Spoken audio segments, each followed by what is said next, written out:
All right, hey guys, so just checking back in with you. So I'm working here, going along the edges, restacking all the stones here. And what I've come across, we're still got a lot of work to do on this side, but what I've come across here is a leak source. So we're at the bottom of the waterfall coming down, and they're using this backer board to wrap the liner over. And it looks like over the years, the liner has deteriorated or been punctured by rocks. So in this case, we're trying to do a budget repair. What I'm going to do is just push the liner forward and in to shrink the diameter of the pool, and push this backer board forward, and that will allow me to have more fabric, or should I say liner.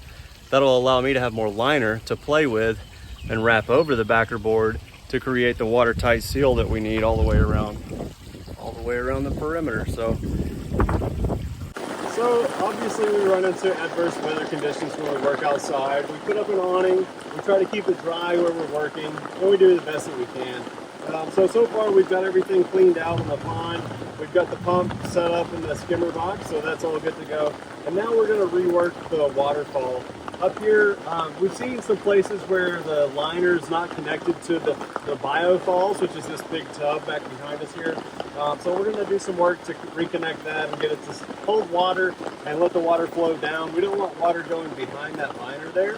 And then we're going to rebuild this waterfall, and then that'll kind of be it. We'll be wrapping it up. We've finished most of the edges so far, and we're going to dress them up with some more gravel, but that'll wrap it up.